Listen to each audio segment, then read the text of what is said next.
Notre pays produit suffisamment de quoi nous nourrir. Nous pouvons dépasser même notre production, malheureusement. Par manque d'organisation, nous sommes encore obligés de tendre la main pour demander des aides alimentaires. Ces aides alimentaires qui nous bloquent, qui nous inspirent, qui installent dans nos esprits cette habitude, ces réflexes de mendiants, d'assister. Nous devons mettre de côté ces aides par notre grande production. Il faut réussir à produire plus. Produire plus. Produire plus parce que il est normal que celui qui vous donne à manger vous dicte également ses volontés. Ne consommons que ce que nous contrôlons.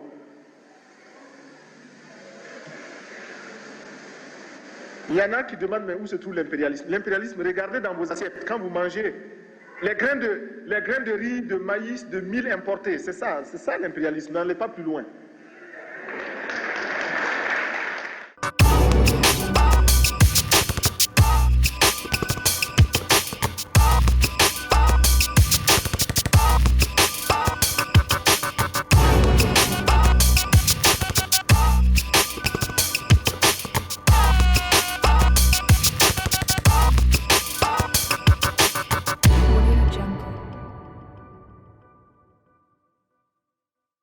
Hello everyone, welcome to the 13th episode of the 1804. I'm Andy. Long time no see. Took a little break, but I'll be back regularly from now on. So let's get started. Mainly what I'm going to be covering today is the current siege of gang members in Haiti. Show you a few videos of that as well. Other than that too, a leak, a US leak, but it had intel regarding the Wagner Group pitching an idea of going into Haiti. We'll cover that itself and the implications of that with the Jovenel Moïse assassination back in 2021 as well. And the new appointment for being María Isabel Salvador addressed the UN on April 26th.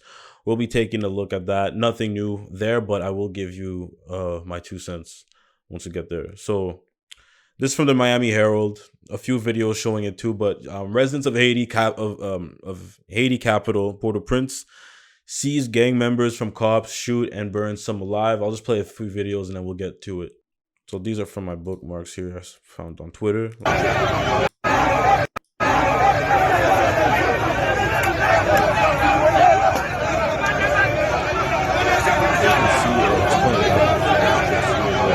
You can see these people on the ground. These are alleged and suspected gang members that were seized, some by cops and some by other citizens in la country. I believe it's Thomas Sankara or La Boule. I have to double check.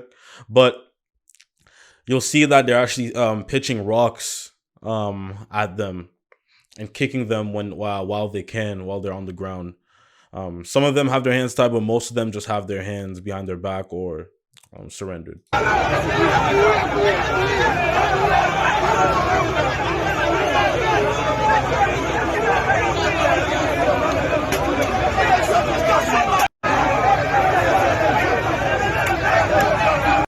another one here. This is from a different date, but this wasn't put civilians going to the heavy on.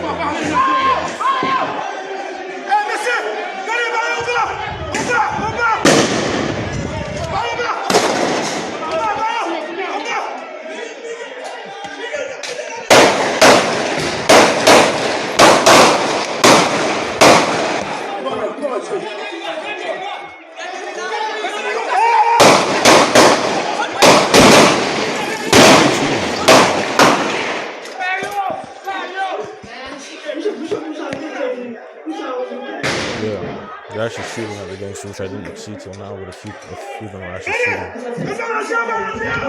Yeah. So, I'll get into the article here, but when officers saw that the minibus was packed with young men they suspected of being gang members, they stopped it and made everyone get off and lie on the ground. Soon, residents of the neighborhood appeared, dragged the men away from police custody, and beat and stoned them. Then they threw gasoline-soaked tires on top of them, all under the eyes of the police, setting fire to more than a dozen people, some of them still alive. Pour gasoline, pour gasoline. Someone is heard saying on one of several videos showing the killing of the suspected gang members by the mob. So this is the state of Haiti right now. Nothing new in the sense of it's not the first time when there's been chaos or some type of turmoil. They'll burn bodies alive. Gang members do it too. In this sense, I'm not condoning it, but in this sense, in the situation they're in, I'm not surprised that they would do such a thing, considering the fact that they've been terrorized by gang activities for who knows how many years. Especially probably been worse. Sorry, there's a fruit fly in my face. Probably more rampant and more even, I'd say, dangerous with the assassination. So I'm not surprised people are tired. So I'll keep going here. In a statement, the Haitian National Police confirmed the incident, the latest as neighborhoods in Port-au-Prince increasingly come under attack by criminal gangs. Police abandon posts and residents react with their own brand of justice. And that's another thing too, right? Like most developed countries, like for example here in Canada, if I call 911, I know within 5-10 minutes they're gonna come, right? I know there's a lot of police presence where, although it's not like when I was in Times Square, for example, I saw the police presence. Here I can still drive around, but I know, for example, if I need help or people know that they can't necessarily do any type of thing that they want because there are still cops roaming around in a cruiser as well. So in a sense, for people taking matters to their own hands in Haiti, I know a lot of them own already weapons, like obviously guns. So something like this, obviously, it's no surprising because the cops, you can't rely, again, the system's already weak, can't really rely on the cops to protect you. I know here it's a little different where they're seeking more justice, because although some of them did bring them to the cops one day if they found detained suspect gang members, a lot of them, like I said, were killed as well. So, but with that being said, this is the situation they're in now. I'm not surprised considering the fact that the situation that they live in. But the action are not without consequences. After residents in the neighborhood of Tunnel and Pétionville on March 9th intercepted and burned several presumed gang members and turned over to the police, they were targeted. On March 20th, several residents were killed in retaliation. Their houses and vehicles burnt, according to a report by the Center of Analysis and Research in Human Rights. Jean believes that Monday's lynching is directly tied to the death of a well-known gang leader, Carlo Petit-Homme, who was also known as Timakak, and led the gang by the same name. The gang started as a band of ragtag land thieves and emerged as one of the more powerful armed groups terrorizing residents in La Boule and Thomasin, affluent communities in the hills above Port-au-Prince.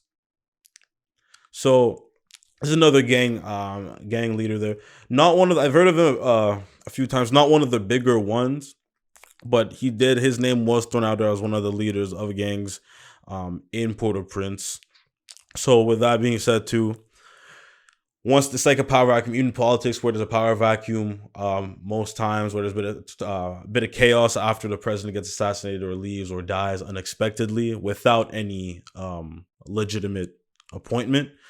Same situation for gangs. If you kill their leader, really, the organization of that gang itself is weak already, unless there's somebody appointment to take that other step. But most times it's already weakened once the leader is weak as well. We've seen that too with obviously Osama bin Laden killing as well. Al Qaeda fell, and even for his I have to double check this, but there was a second rival gang in Afghanistan which got assassinated, who got killed as well a couple of years later too. But I'll have to double check which which terrorist group I should say that was there. So we'll see how this goes. There's still many gangs still out there with the Horodatage, Vitalom, Tirapri, and the gangs of Katsamazo too. Does that mean anything? Like, obviously it helps for the people of Thomasin La Boule, but on the grand scheme of things, it doesn't do much. But at least in a sense, not condoning the violence, but at least in the sense that they can find a little peace for a short period of time. So next up, we'll get to another Miami Herald article, but it was the Pentagon's leak, though, shows Russia and China's reach in Latin America and in the Caribbean. A recent leak of U.S. classified intelligence reports appeared to confirm that many Latin America and Caribbean watchers have warned about in recent years Russia and China are trying to gain a foothold amid waning U.S. leadership.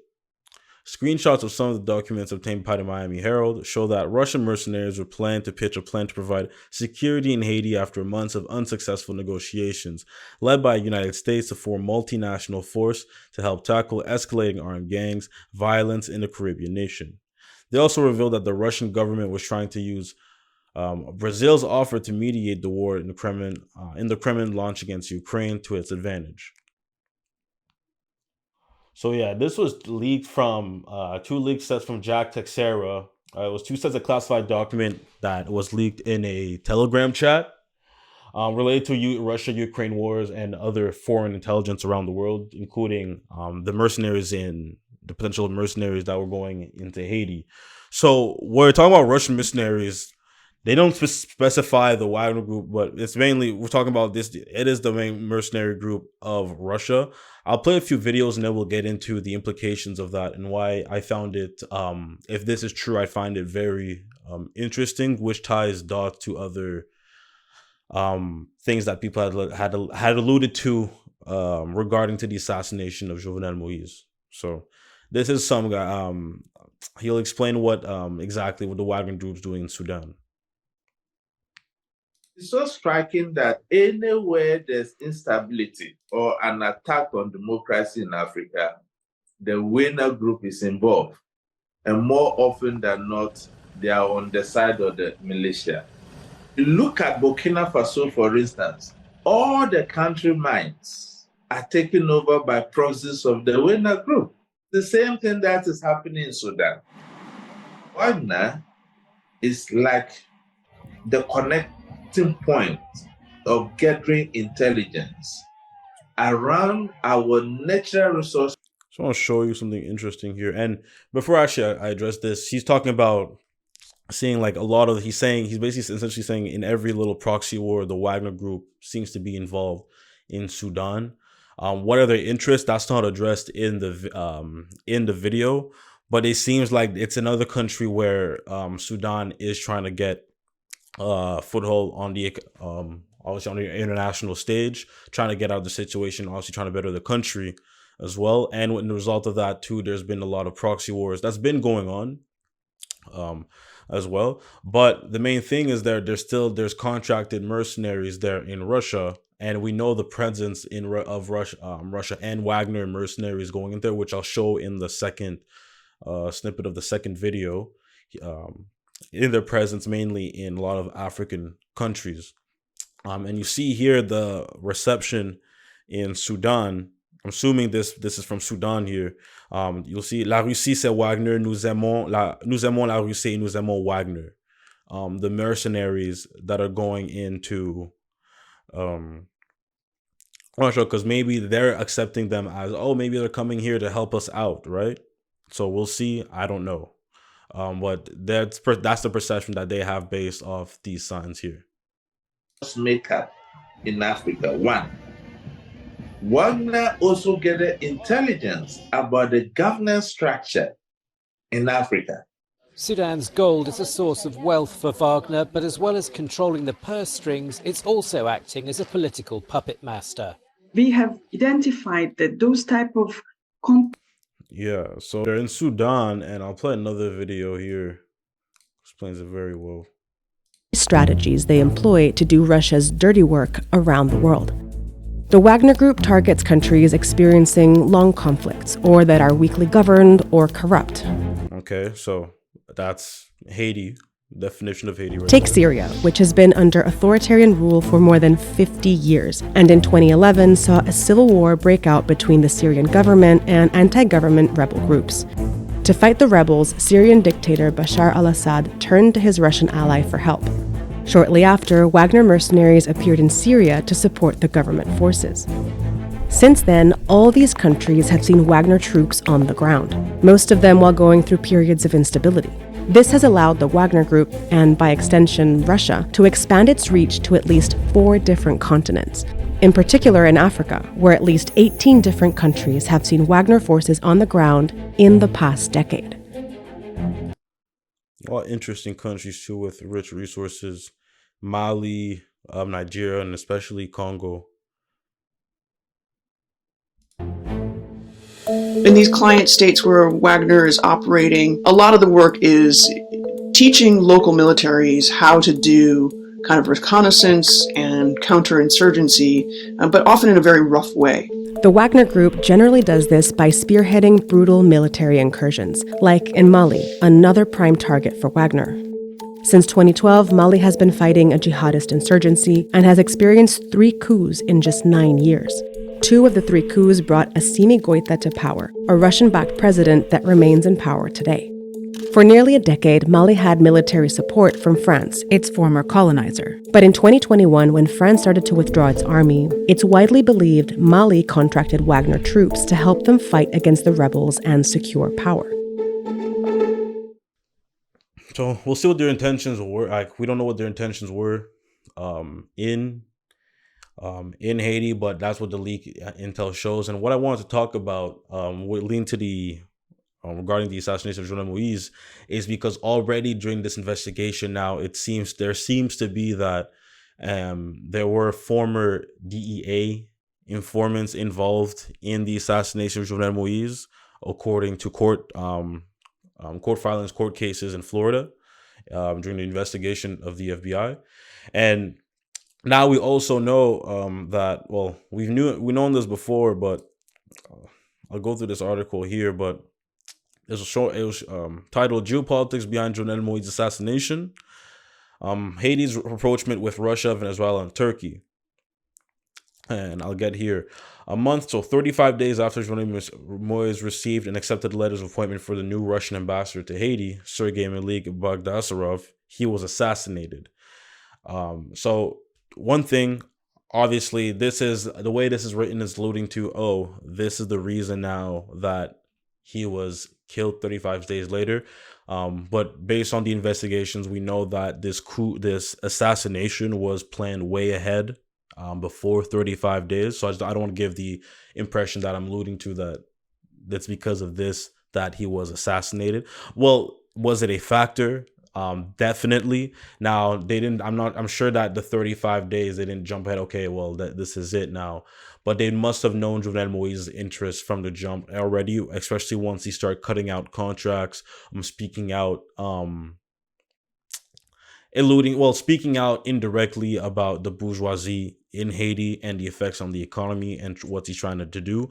And even now with the New York Times articles come out, essentially the way he was running the country was, he was essentially, well, I have to please the bourgeoisie and I have my own agenda for the people. So a lot of times he said, well, I'll let him do this as long as I can do this certain project. So forcibly, without a choice, he would turn a blind eye to whatever corruption or bad things that they were doing, so he can do whatever he can with his limited power in government. So you see, it was 35 days after that he died, and even before after there was a trip that he took to Turkey as well, for a different, I'll try and find it here. Yeah, before his assassination on June 17th, 2021, Jovenel Moïse, accompanied by a large delegation which included Michel Martelly, rival former de facto prime minister, and Laurent Lamotte, visited Turkey. The United States worries about Turkey's growing friendship with Russia. Could this trip have added to the growing U.S. discontent with its puppet president and sealed Jovenel's faith on many fronts? Angering many foreign political friends, the Lebanese Syrian oligarchs in Haiti who dislike Turkey's attacks on Syria, opposition, and the U.S. core group nations whose relations with Turkey President Recep Tayyip Erdogan is almost as bad as a relationship with Venezuela's Maduro. So this article is alluding to maybe also the visit to Turkey. I don't think so personally. Like, I don't think it's fully that reason, but definitely they knew about Jovenel Moïse's agenda. So the Wagner Group being interested in going to Haiti is interesting in two ways, because it's for sure it's a threat to the Western world, but mainly to the West, the main West superpower, which is the United States, because it's right in their so-called backyard. This interest, and especially with a mercenary group starting to establish this relation, you know that already they've been the U.S. has basically been the colonial power over Haiti for a number of years now. It's not even close. Even constitution change. A lot of policies in Haiti were influenced by United States policies and pressure. So it's nothing new that people don't know. But with this is interesting because already you know that there is a proxy war between the U.S. and Russia through Ukraine, with the use of Ukraine. And then already you know that more and more countries are trying to join BRICS as opposed to applying to NATO. And then recently too, you saw that there was a leak. That same leak from Jack Teixeira showed that there was actually U.S. boots on the ground, not fighting, but actually in a sense showing helping with the operations of the weapons. So not on the ground, not on the battlefield, but they are in Ukraine helping out the Ukrainian soldiers with their weapons. So some things that we wouldn't have known if that leak didn't come out too. So if I'm the United States and I see a country's getting, and I'm hypothetically speaking here, if I'm the United States and I see a president like Jovenel Moïse maybe getting interested or starting to build relations with countries I'm enemies with, I'm the United States and I've done coup d'etats in the past and I've killed or influenced the killings of other leaders in the past, I'm probably going to do this one too, if I can, right? It's the same reason why they had blown up the Nord Stream pipeline, and then all the media publications in the West, at least, were saying that Russia self-sabotaged their own pipeline. Like, how would that make sense? Yet they're building it. Why would they sabotage when it's an economic advantage for them? Yet it's a economic disadvantage to the United States. And those you don't know what I'm talking about, the Nord Stream 2 pipeline, this was supposed to transport natural gas from, I don't know exactly where in Russia, but essentially from Russia to Germany. A bunch of natural gas. There's a Nord Stream pipeline, this was the second one, but it was supposed to provide a bunch of natural gas to Germany as well. But there was an explosion for that, so that's completely delayed right now. And no news on that. So it was interesting to me to see this, since who knows, like obviously influence and coup d'etats are nothing new. We see what happened in Peru as well. But one thing's clear though is that whenever this election happens, whenever it does, there's no way, unless who knows, we'll know what type of leader whoever the next leader is, but there's no way it's not going to remain the same status quo. In the sense that they wouldn't be pleasing the oligarchs and obviously pleasing the international community, mainly the West. So we'll see how this goes. So the last thing I want to show you is María Isabel Salvador addressing the Security Council on the situation of Haiti. So she goes around, it's nothing new. Like they go around, honestly, I find these UN councils sometimes pointless, because the first 5 minutes of the briefing is basically giving an update on the situation. But when you're really there and listening to this, often the numbers really don't matter because they're always bad regardless. Like they either go down a bit or they're worse, but are still bad because always, this number of people dead, X amount of women getting sexually assaulted as well. They give this briefing for 5 minutes and then they go, well, they need an intervention. So it's like, why don't you just get to the point? Anyways, I'll play the video right now, but I'll get to what I want to say here. I won't play the whole thing since it's essentially just talking about the situation that's gotten worse. Actions. I observed that a path for Haitians to engage in dialogue towards restoring democratic institutions in the country has been charted.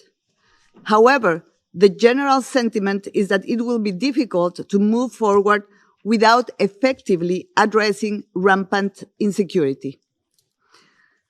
Since the last briefing to the Council by my predecessor in January, gang criminality has grown.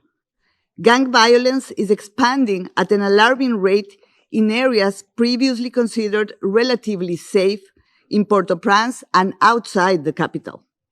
The horrific violence in gang-ridden areas, including sexual violence, particularly against women and girls, is emblematic of the terror afflicting much of Haiti's population. Allow me, Mr. President, to share figures that illustrate the shocking increase in criminality in Haiti, dans des zones contrôlées par des gangs à Port-au-Prince. To conclude, I would like to emphasize the urgent need for deployment, authorized by the Security Council, of an international specialized force, as articulated by the Secretary General in his letter dated 8 October 2020. So again, pushing for a multilateral force going into Haiti. 22. We need to find innovative ways to define the force to support the Haitian National Police. Haiti requires immediate assistance to counter increasing armed gang violence and to develop its police. The rapidly deteriorating security situation demands that the country remains at the center of international attention and action. Further delay in addressing the unprecedented insecurity in Haiti could also lead to a spillover of insecurity in the region. The decisive support of the Security Council remains crucial in ensuring security, rule of law, stability, and peace in Haiti. Mr. President, members of the Council, time is of the essence, and the Haitian people deserve your urgent action. If not supported, the vicious circle of violence, political, social, and economic.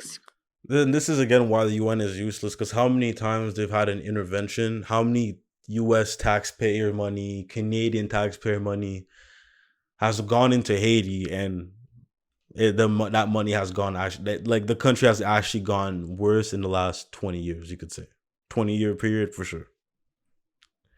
Like, and then they all come, and I don't know how it works. I don't know who pays the UN, who pays the salary, how we pay into this, or if we even pay into this. But like the fact that they all sit here and act like the situation is because of gang violence, they don't want to address the bourgeoisie that's been there for more than 20 plus years.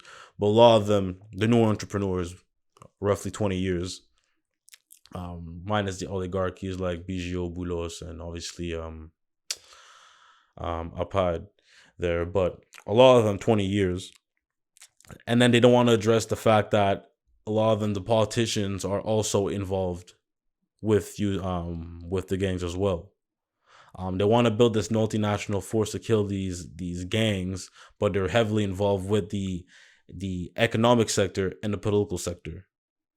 So you can't have it both ways. You can't address it that way and then leave it all out. But I'm not stupid and naive at this point. I know how the UN functions.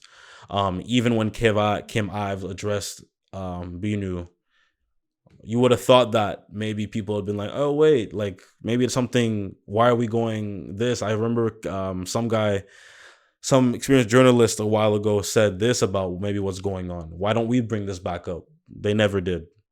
They never brought those points up, never sanctioned other gang members, as I've mentioned in the past too. Crisis in which the people struggle every day will continue to turn. Breaking this daunting circle must not be delayed. The Asian people cannot wait. We need to act now. Thank you for your attention. Я благодарю госпожу Сальвадор за ее брифинг. Сейчас предоставляю слово госпоже Гади Фат. So, nothing new here. We'll see how it goes. So, thank you guys for watching. I'll be back regularly from now on. Got a bunch of stuff off my plate. So, I'll see you guys soon. Take care.